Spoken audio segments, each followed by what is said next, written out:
Good evening. Welcome to the September meeting of the Denver Astronomical Society. Thank you for joining us outdoors this evening. We appreciate it. If you didn't know about this, we have custom cupcakes over here on this table, and there are sodas and water and other drinks in the coolers over there. So help yourself. Cupcakes are good. Yay, Martina, making those all day today for us. Thank you. So first, I want to see if we have any new members here. Not that I can see anybody, but if you're a new member, okay, over here on this side. Names? Stephanie and Paul. Welcome to the meeting. Okay, over here, sir. Dan, welcome to the meeting. We're happy to have you here this evening. Anybody else over here where I can't see? Okay, speak up with your name. I didn't hear you. Mike, hi, welcome, Mike. We're glad you could join us this evening for a very special and probably the only in-person meeting of 2021. Thanks to the good weather, we are blessed. So I'm going to get right on with other parts of the meeting. Usually we have a little bit of business. The only thing I want to do is to remind you that on September 25th, we are going to have an InReach event via Zoom, and our presenter is member Greg Fogarty, who's going to talk about planetary photography. He built his own telescope, including grading his mirror, when he was 13 years old, and he's very well schooled, self-schooled in the art of astrophotography at the planetary level. So be sure you join us for that. Now for tonight's highlight, our speaker is Dean Regas. He's an American astronomer, public speaker, author. Books will be available over here after he speaks, and television host. He is most likely known for the co-host as the syndicated television show Stargazers, which airs daily on more than 100 PBS channels around the world. He's been the outreach astronomer for the Cincinnati Observatory since 2000, where he specializes in astronomy education and public speaking. He's the author of 3 books, Facts from Science, 100 Things to See in the Night Sky, and 100 Things to See in the Southern Night Sky. He's a contributing editor to Sky and Telescope magazine and a contributor to Astronomy magazine. He's a frequent guest on nationally broadcast radio shows, and including Science Friday and Here and Now. And in 2017, he began a podcast for popular astronomy called Looking Up, which he co-hosts with Cincinnati Observatory Development Director, Anna Mahaman. So without further ado, please help me welcome Dean Regas. Thank you very much. And thank you, Dina, for the introduction and for having me here today. Good evening, everybody. Good evening. How's everybody doing? This is very exciting to be right here outside under the lights, under the stars, under the full moon almost. And of course, in front of the great Chamberlain Observatory. This is such a thrill to give a talk in at the foot of the steps of this great building. I got a tour of it last year from Dr. Bob, and I probably met a few of you last year when we stood outside the back and talked a little bit. But I'm so excited to be back again today, and really glad to talk about things in space. Now, one little thing is that the space station is supposed to be going overhead today, and it's going to be at 7:46, kind of going behind you. So should I completely drop everything and point? Or what do you think? Absolutely. All right, well, wait. And I've got my green laser here too, so I can even like aim it up there. And this is my, this is my astronomer grade laser.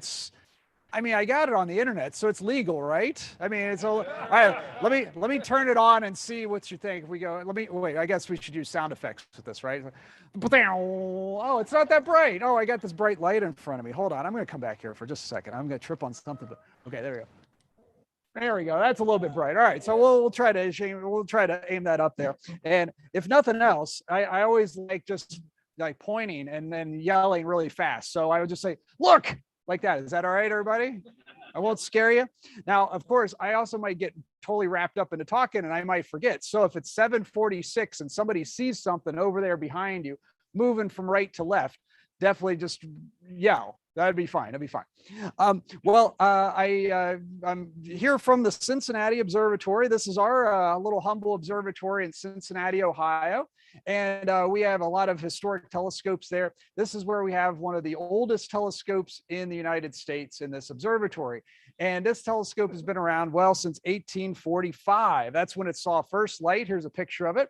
It's called the Mitchell Telescope, named after our founder, Ormsby McKnight Mitchell. And it's about 16 feet long, made out of wood and brass, and is this gorgeous telescope. So you all have an open invitation. Anytime you're in the Cincinnati area, pop on over. We'll show you the telescope. And if it's nighttime, we might even be able to look through it too. It's just a great scope. And all you have to do is just say, you know, Dean. Say Dean sent you, and then you can come on in. Now, that's our old telescope, but we have a brand new one too. In the other building, we have a brand new one that's only 117 years old. That's our new one, and that's the Alvin Clark. Now, you all have a little bit of a bigger Clark here. In fact, your dome and the Clark scope look a lot similar to ours, just a little bit bigger. So I'm very excited to be here and share this with you all and talk about a lot of stuff in space. And also to folks that are out there, thanks for tuning in. If you're watching on YouTube, glad to have this. And thanks for you all out here in the audience, braving the lights. You know, we got lights, camera, action. We got all sorts of stuff going on. Now, as Dina said, I've been the astronomer at the observatory in Cincinnati since 2000, and it is an amazing job to work at such a nice historic observatory. In addition to that, I do a podcast. It's called Looking Up, as she mentioned that, and I've written a few books. One of them is called Facts from Space. It has about 1,000 facts in it from around the universe. And my more recent one is 100 Things to See in the Night Sky. And I brought some with me. If you want to come and browse, we can, I can sign them, sell them, all sorts of stuff. I also have free postcards you can take. So after the talk, definitely come on up and we can talk some more and show you some of this stuff as well. Now, how I got into this field was pretty much by accident. I started off as being a high school history teacher. Are there any school teachers out there in the audience? Well, I say I started off as a high school history teacher. I didn't last very long. I quickly realized I did not want to be a high school history teacher. And so I had to find another job, and I was working for the Cincinnati Parks doing nature education. And they would, like, you know, give you a new topic every day. So you're going to talk about fossils one day and trees another day. And one was, you got to learn how to work the planetarium. And I was like, what? I get to work the planetarium? They're like, oh yeah, not only do you get to work the planetarium, you're running the planetarium, and your first show's next week. And I was like, well, I don't know where anything is. And they're like, you'll be fine. You'll be fine. And usual, you know, Parks fashion, they'll say, you'll be fine. You'll be fine. And then they drift away and you don't see them forever again. And so this is what usually happens. But so when I learned how to work the planetarium, it just, this light happened. I mean, it's like magic moment. We put the stars up on the ceiling, and I just, like, it was my religious moment. The stars started talking to me, and I dove in and learned all that I could. This is really something like my calling, that I found this in life, and I'm so excited to have found it. Now, since then, I've just kind of dove in and learned all that I could. I'm about as amateur as an amateur could be, but I'm so thrilled. I'm so honored that I get to work at a great historic observatory as well. Yes, exactly right. Here's to finding your job. That's always good. Now, my topic today is going to be a tour of the universe. And we're going to fly you around. We're going to start on the Earth and go all the way out and show you everything that there is. Uh-oh. What am I supposed to start my video for? Okay, start my video. Oh, okay. Is it back on again? Yep, there it is. All right, looks good. There I am. Okay, so we're going to give you a tour of the universe, starting on the Earth, going all the way out into outer space and seeing what all is out there. Now, one little thing. When I say the word universe, what do I mean? Can somebody in the audience yell out a definition? What's everything? That's the one word I was looking for. That everything. That's right. Well, I'm going to show you everything, all the stars, all the galaxies, all the gases, all the masses, everything that's out there. I have a map of everything, and I'm going to show it to you here one step at a time. We'll kind of go from the Earth and go off to other places as we go along. 746 All right, hold on.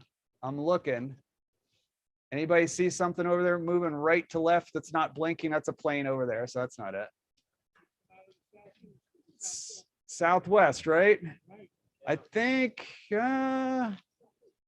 boy, this is so dramatic for everybody on YouTube. We're looking for the space station out there. It's flying. Oh, okay, so we got another minute or two. All right. Well, let's see. What can we talk about for a minute or two? Sorry, this is big for the audience out there in YouTube land. We are, here at the historic Chamberlain Observatory here in Denver, Colorado, and we've got the moon, we've got Jupiter, we got Saturn out, and now we're waiting for the space station. And you got it. There it is, moving up and to the left. Looks like it's going right towards the star Antares. It's coming at us. Oh my gosh. Well, I mean, I set this up pretty, like years in advance. This was all pretty, not quite years, but it's been a while. So we picked this one because, well, I mean, look, we got the great moon out there. So wherever folks are, you're watching this, if you have a clear skies where you are, check outside and see if you can see some stuff, because the moon is pretty close to Jupiter tonight. And so now we got the space station going overhead. Oh, I see Venus over there in the sky too. There comes the SpaceX rocket right. No, yeah. So we got the space station going overhead, traveling close to 18,000 miles an hour. And there's a few folks living up in there.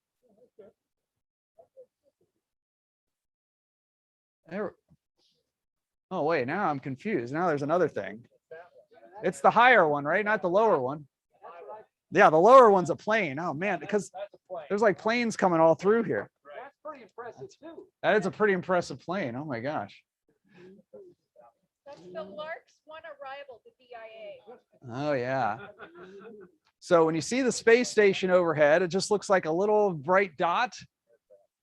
And what it is, the sunlight is reflecting off the body of the spacecraft and the panels. And it's dark where you are, so you can see them. They're still up in sunlight way up there, about 250 miles overhead. So they're going to be experiencing a quick day here. They're going to go into sunset in a little bit as they're heading over here to the eastern sky.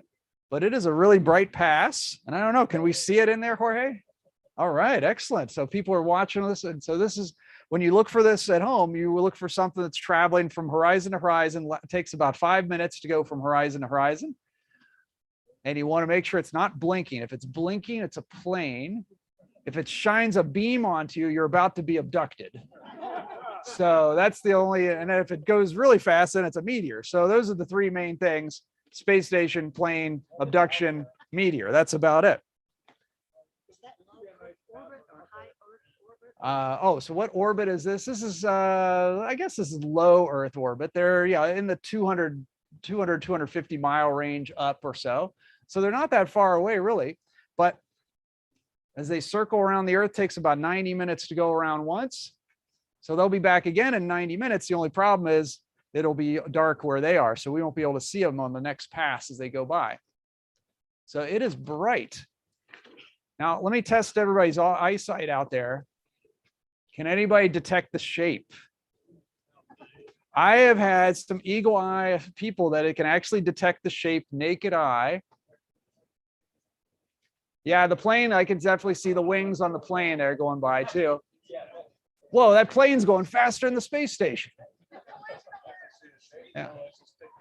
But yeah, when you follow along the space station with a telescope, you can do this with a portable telescope very carefully, but you can follow along with this and you can actually see the panels. You can see it looks like a little H as it goes through. You can see the long panels on there. Are you going to point with your green laser? I was. Well, now I got this bright light in front of me. There we go. There, I'll try not to set the tree on fire, but anyway, there we go.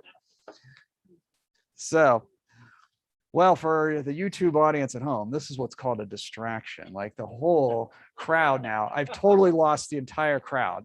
It's like when you're there and you like have animals walking behind you, stuff like that. Now it's got the space station. I don't know if I'm going to be able to bring them back. Audience, are you still even there? So basically, is this a space station photobomb? That's right. The space station photobomb. This ruined the whole talk.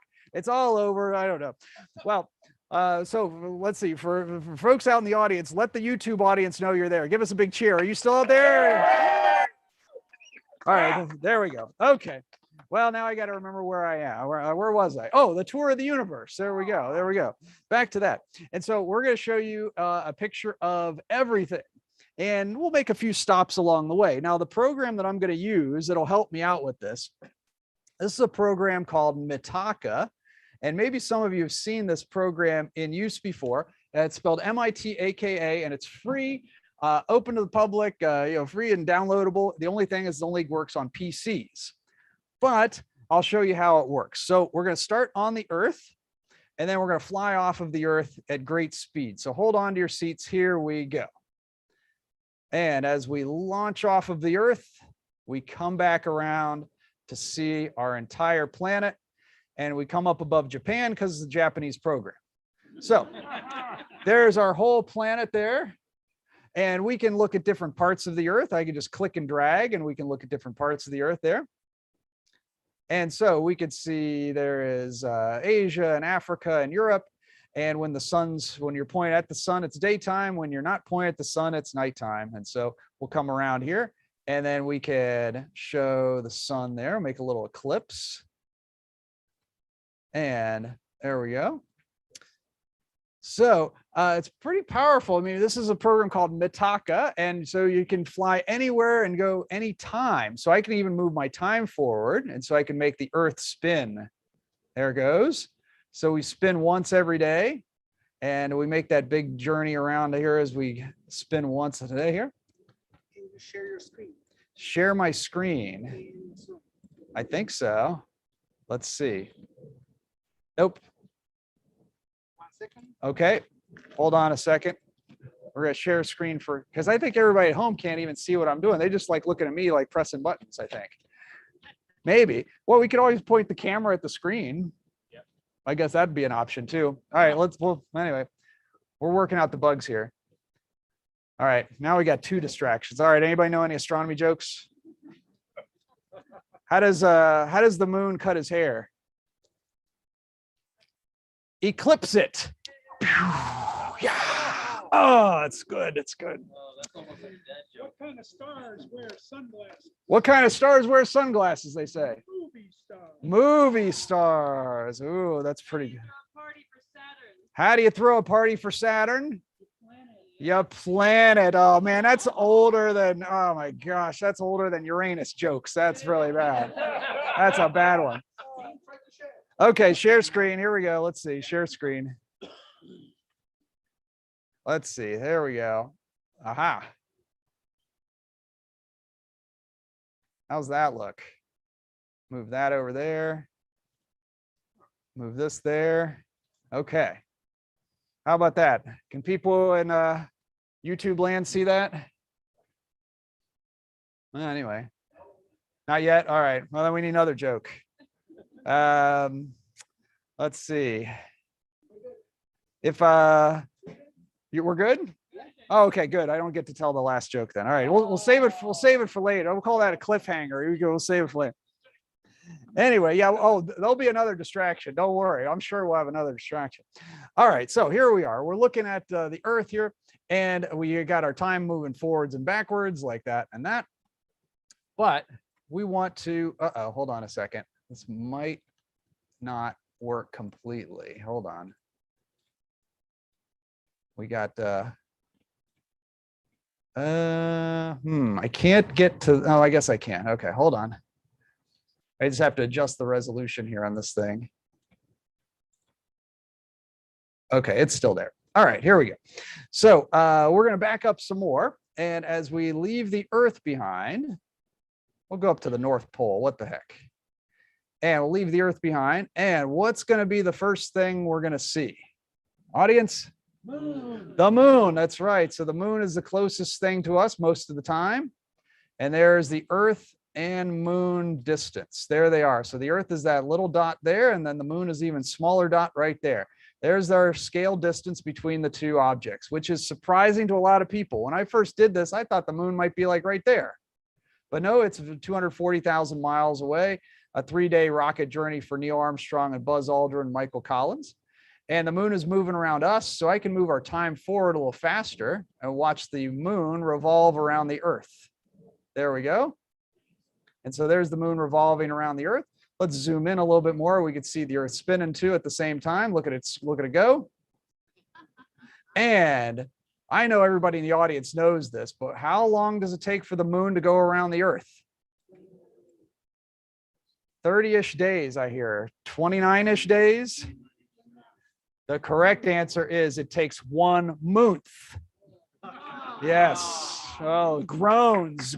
I don't know if you can hear that at home, but there's simple. yeah. Well, I'll be here all night, everybody. I'll be here. No. All right, let's keep on backing up here because that's the farthest any human has gone. But if we want to send people a little bit farther, what might be our next stop?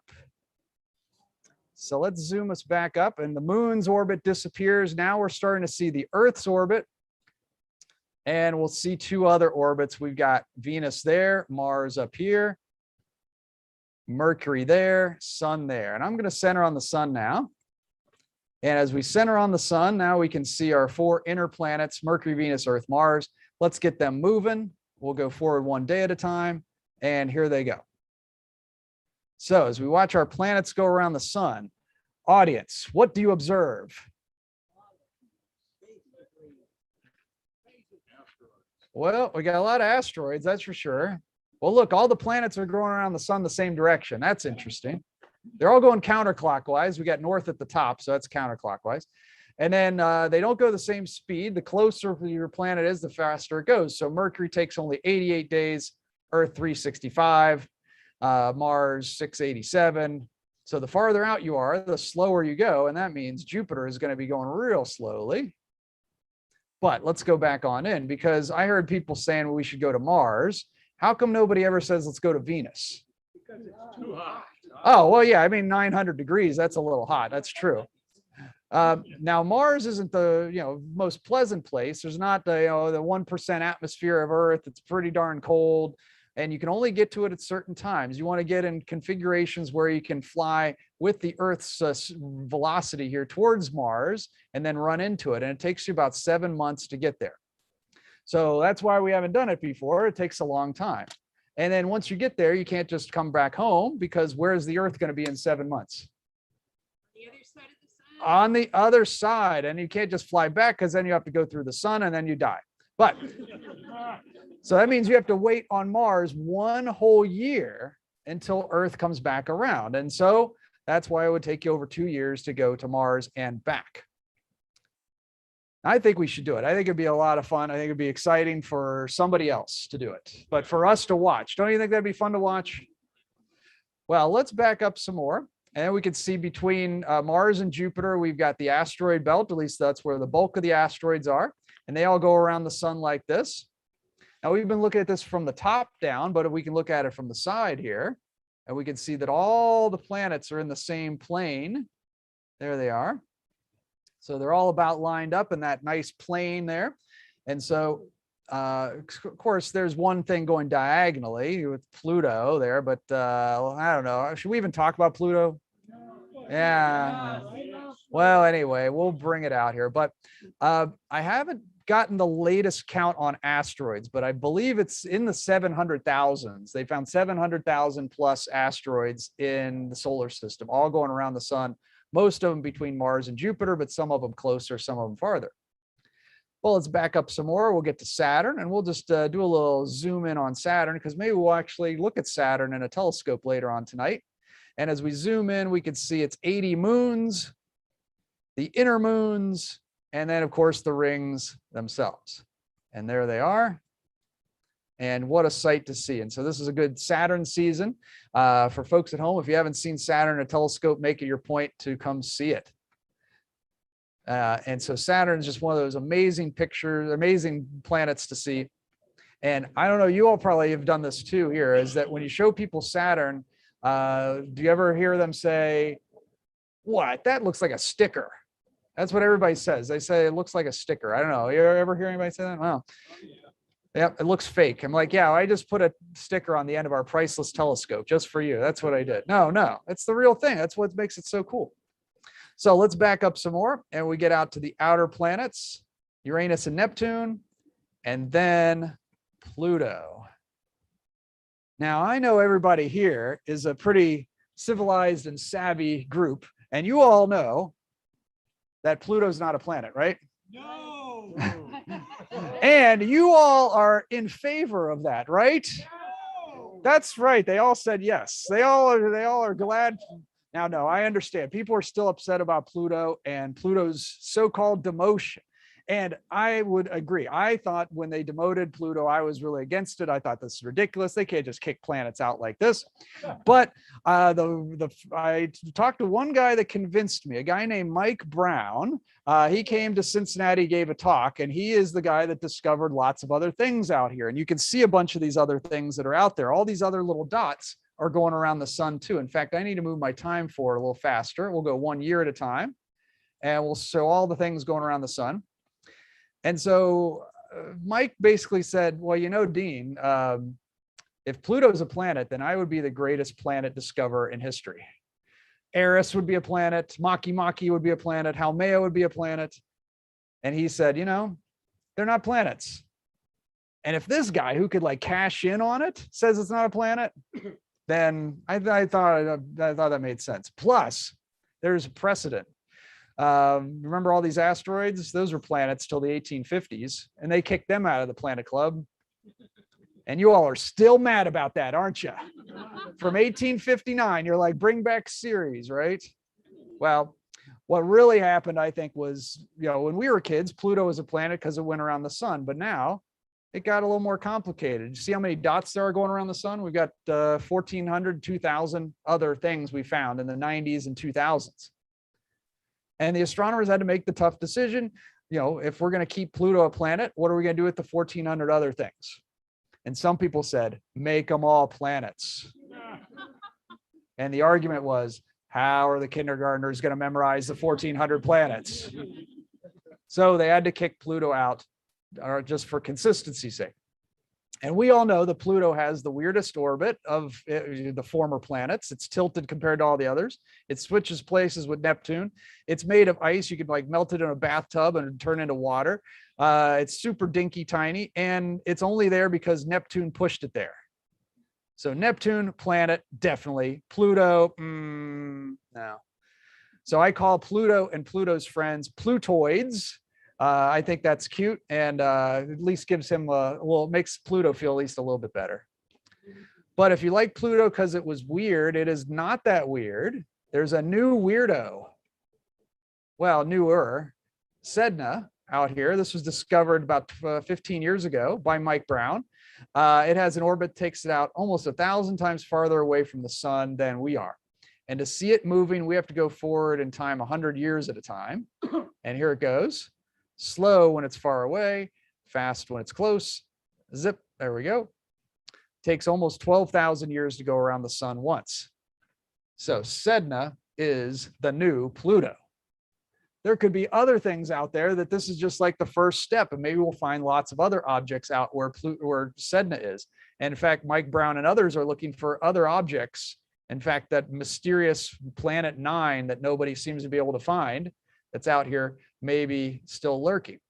But we do know that out here, this is where long-range comets live in what's called the Oort cloud. These are comets with super elongated orbits, with some that even go all the way out to 1 light year. That's the distance light travels in a year, or almost 6 trillion miles. So this is our reach of our sun, basically, the gravitational reach. Anything that comes in here is going to be affected by the sun's gravity. So let's zoom in on the sun real quick. This is our one star in our solar system. And this is holding all that stuff together. Everything we've looked at so far. Planets, asteroids, Plutoids, comets, Sedna, all held by the sun. So if we want to go to the next level, we have to go to the next sun. And what is the next sun out there? Alpha Centauri and its little companion Proxima Centauri. And there it is at the bottom. I'll bring it up to the top. So there's Alpha Centauri way up there. And Alpha Centauri is a 3-star system, 2 yellow suns and 1 little red one. And so if you live there, you'd have 3 suns in your sky, which would be weird if you watch a sunset and another sun comes up on the other side. Now, we talked about travel time. So it's 3-day journey to the moon, 7 months to Mars. It's about 9.5 years to Pluto.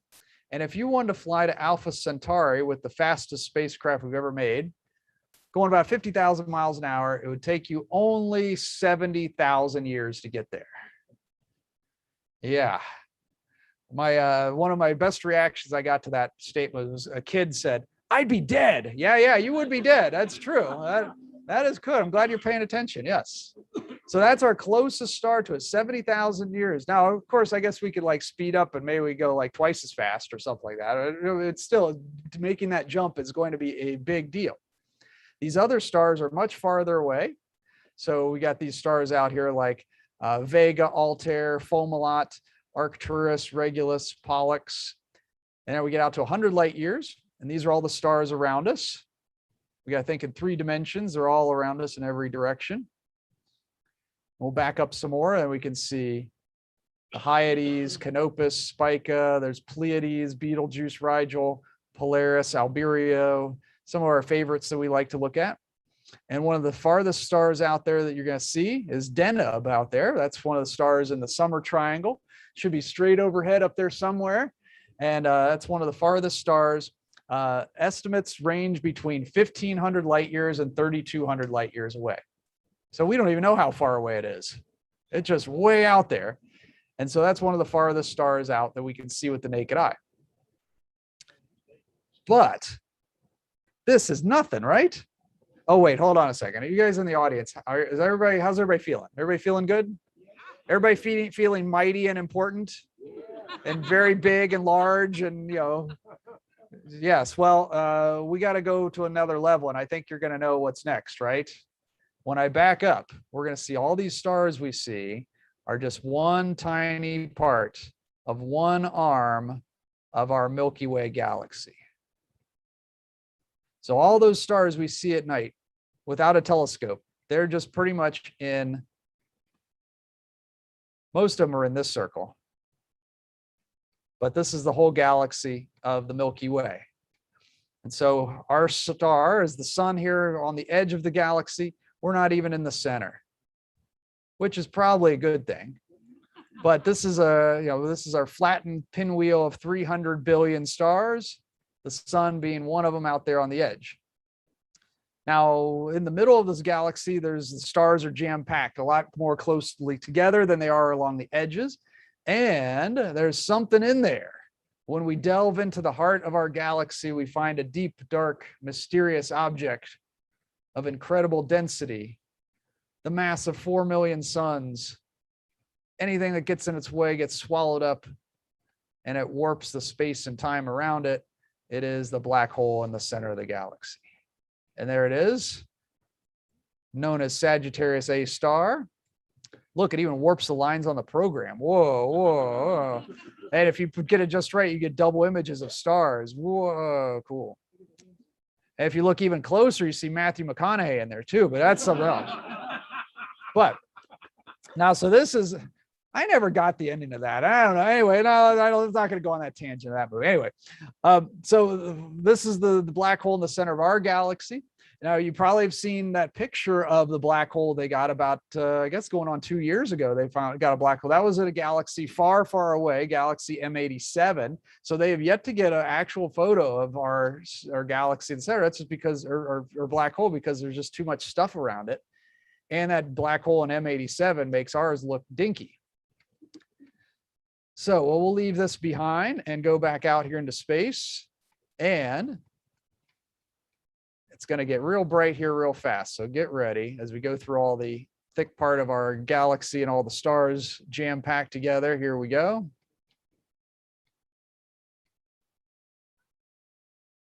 And so around our galaxy, we have lots of dwarf galaxies, little mini galaxies around us. A couple big ones like the Large Magellanic Cloud and the Small Magellanic Cloud up there. And so these are some in our neighborhood. And then what is the next major galaxy out there? Andromeda. Let's find Andromeda. We better back up a little more. Oh, there it is down there at the bottom. The Andromeda galaxy. We'll zoom on in. There it is. And, I try to get a feel for how to describe this galaxy. I mean, what we're looking at is about 1 trillion stars. It's a little bit bigger than the Milky Way, or at least pretty close. And I mean, it is up in the sky, but you can't see it unless you're in a really dark sky. And I like to explain, it's like, well, all right, it's 2.5 million light years away. Well, that doesn't make a lot of sense to me. But the way I like to think of it is this galaxy is so far away. It's 1 trillion stars shining on you. Imagine the sun times 1 trillion. And it's so far away, you still can't even see it in a city. That's how far away it is. It's crazy. This is astronomical. Now, there's another galaxy nearby called Triangulum, and it's the 3rd biggest one in our neighborhood. It has about 40 billion stars in it. That's barely worth even talking about. So we'll zoom back on out. But Andromeda, Milky Way, and Triangulum are the 3 biggest ones in what we call the local group. I don't know what's going on with Leo A here, but anyway. So we got one more jump to go. Are you ready for the final leap? Again, let me check on everybody. Is everybody feeling very excited? And it was very good. And is everybody feeling very important and central in the universe? Feeling good still? Okay. Because this final step is the big one. We're going to go all the way out to the edge of the universe and see what there is. Now, these dots in the background at this level are not stars. Each one of these dots is a galaxy. And each one is not just a made up little dot. It's an actual Okay, I guess that one didn't have a name on it yet. But anyway, this one has a name on it. NGC 685. Okay, that one still doesn't have a name on it. Well, they're working on it. They got lots of galaxies here. NGC 216. NGC 244. So all these are galaxies that have been identified, cataloged, photographed, and in some cases named. And so what we're looking at, each one of those dots represents billions of stars, or should I say billions of stars. Now let's back it all the way up and see how many galaxies we have seen so far. Here we go.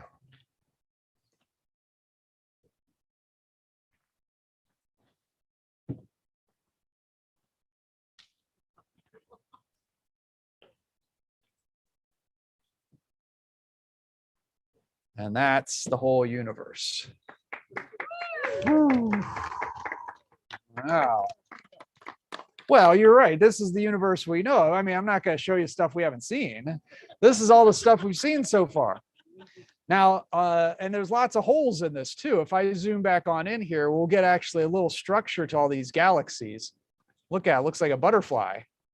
And so the structure of this the galaxies are, well, there's 2 problems. One is our own galaxy is in the way. All those billions of stars are blocking the view like trees in a forest. The other holes in the map are because they ran out of money. So we get some more money, fill in those holes. We'll get some ways to look through stars, which we're actually doing. Some of the astronomers have figured out how to look through the stars in the galaxy. We'll fill in those holes. But if this is a representative sample, we're looking at about 2 trillion galaxies in our universe. This colorful stuff out here, this is the cosmic microwave background radiation, leftover heat of the creation of our universe of the Big Bang. And so this is the farthest stuff we could detect. What's outside this? Nobody knows. Anybody want to make some theories? What's outside that bubble?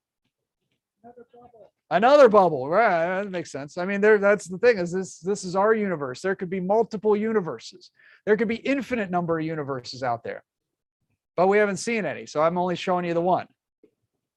And I always, the folks that always like talking about multiple universes, it is fun to imagine this, but it is completely science fiction. There is 0 evidence of multiple universes anywhere.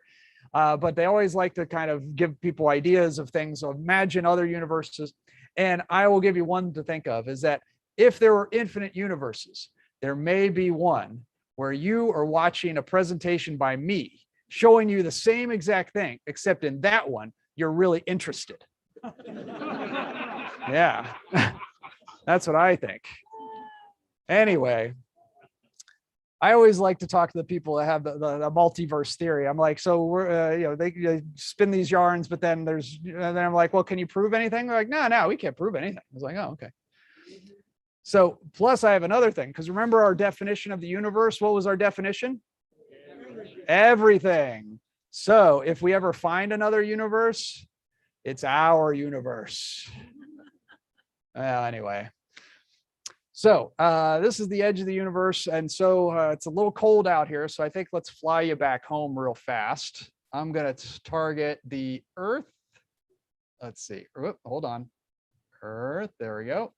And well, I know there's no sound in space, but I have a microphone. So I'm going to use some sound effects. Ready? Here we go.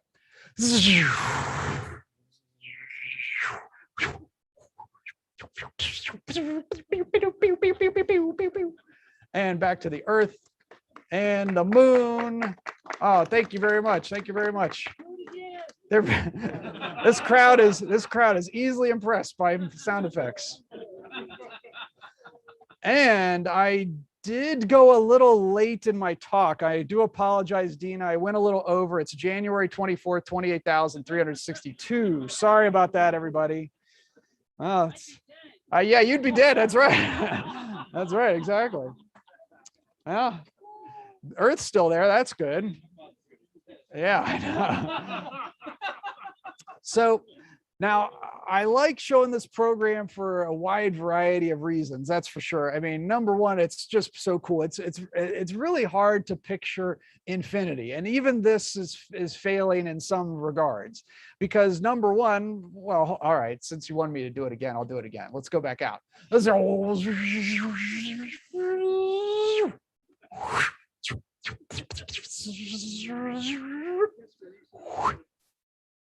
Yeah, because look at that.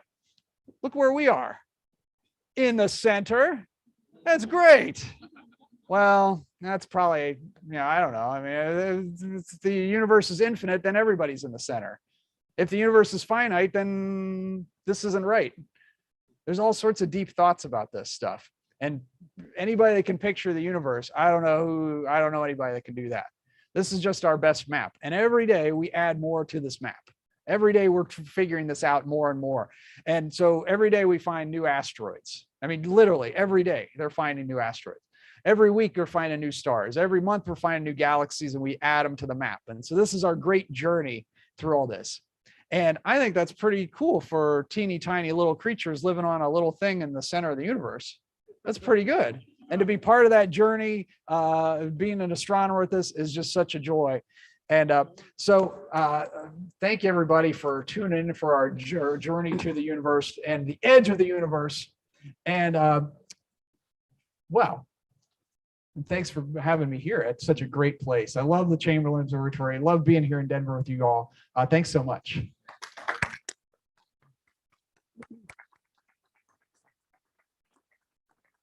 Dean, would you mind taking a few questions? Absolutely. All right. Questions. Folks, if you would, when you let me recognize you, and then shout out your question loud so he can hear it, okay? And then I'll repeat it. Yep. Yes. All right. Go ahead. Let's see. Any questions? By the way, yeah, I do have the whole universe. So any questions, all questions are fair game. Who's got a question? Right here. Okay, go ahead.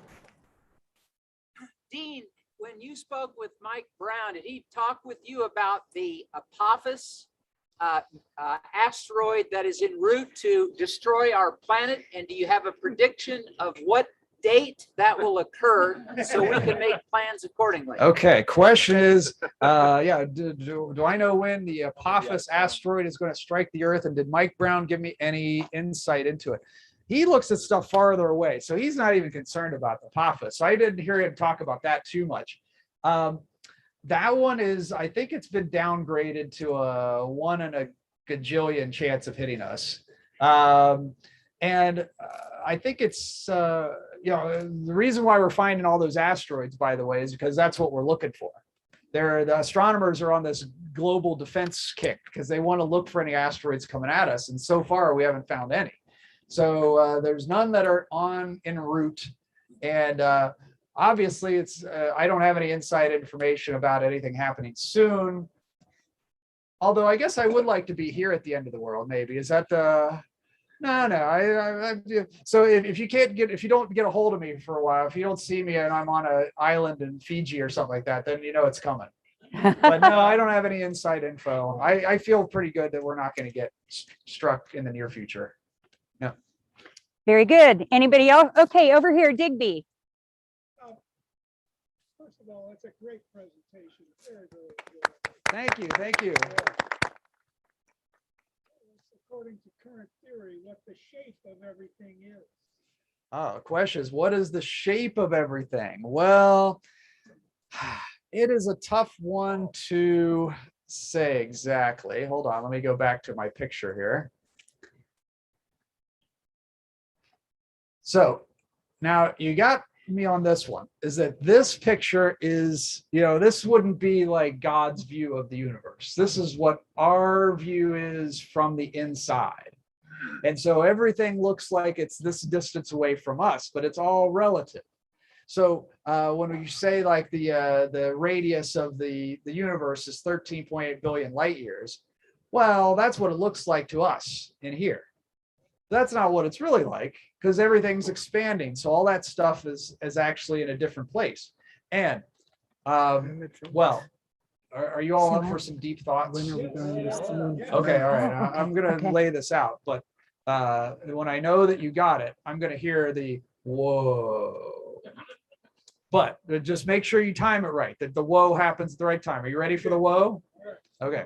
So when you're looking out in space, you're looking back in time, because it takes time for light to go from one place to the other.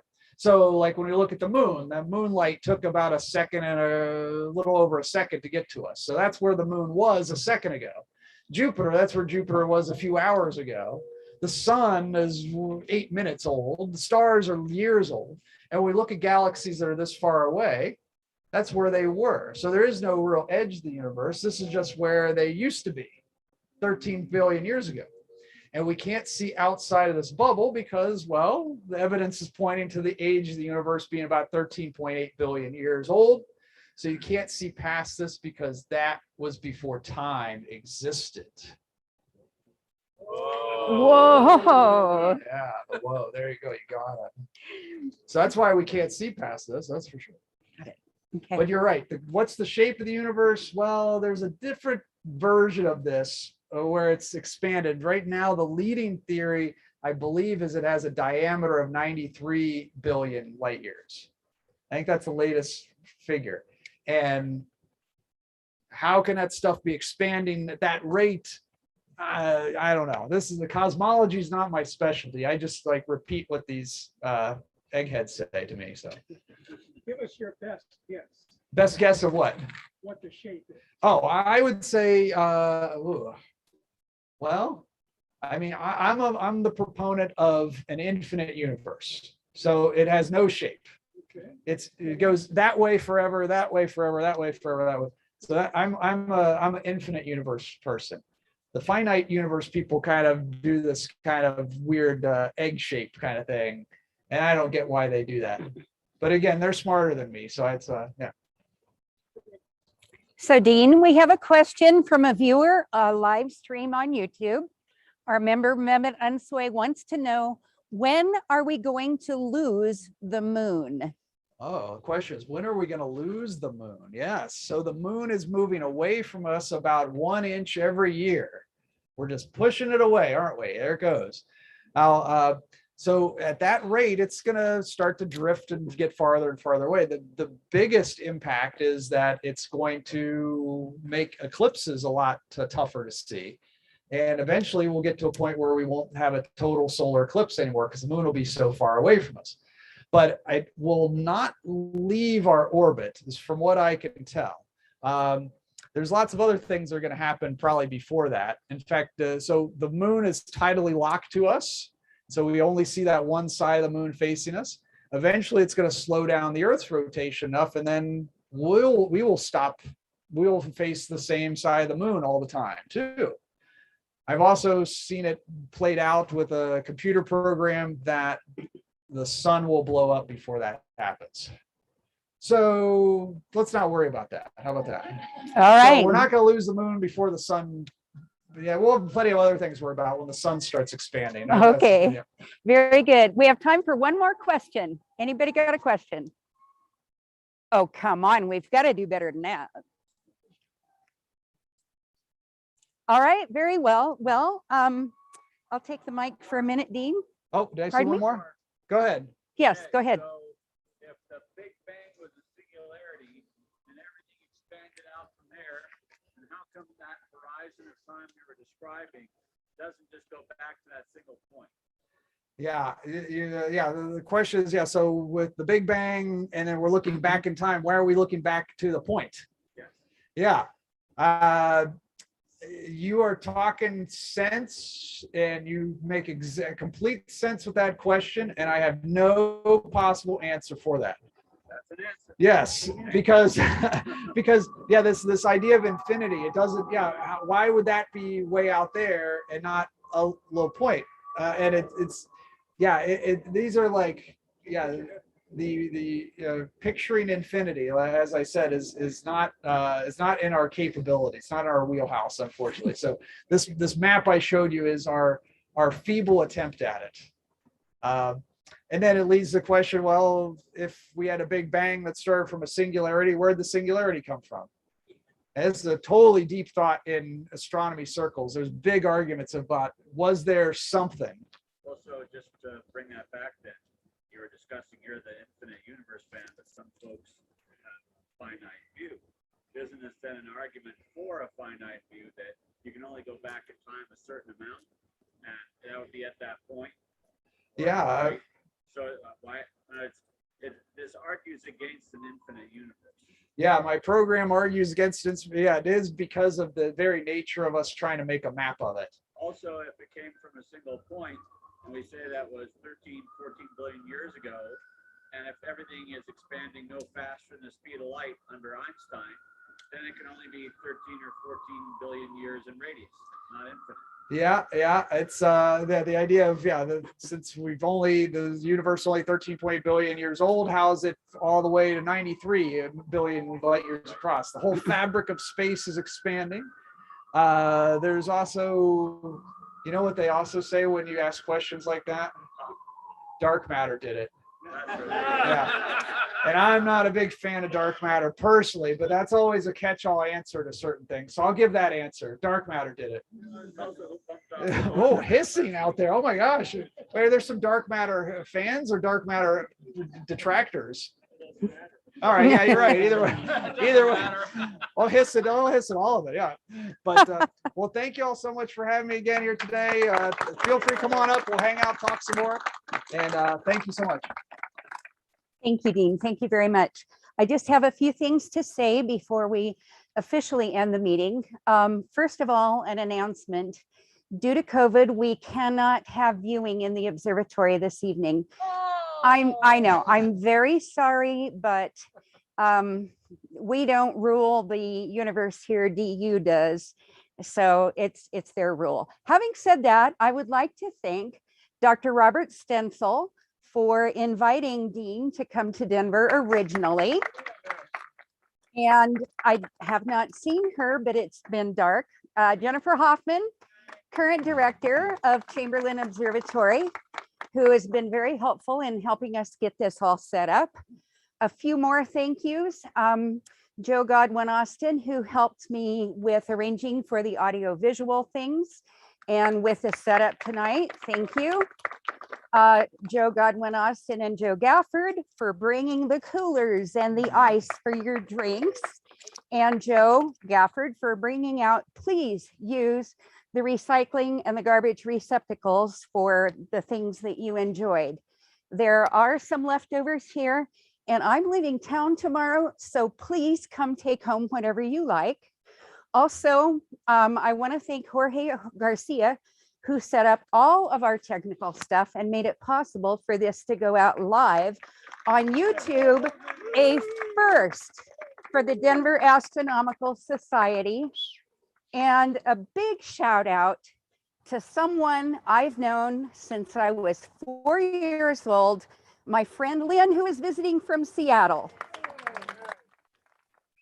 So please come up and look at Dean's books, buy Dean's books, help him on his way to his next observatory stop, and have a wonderful evening, everyone. Thank you.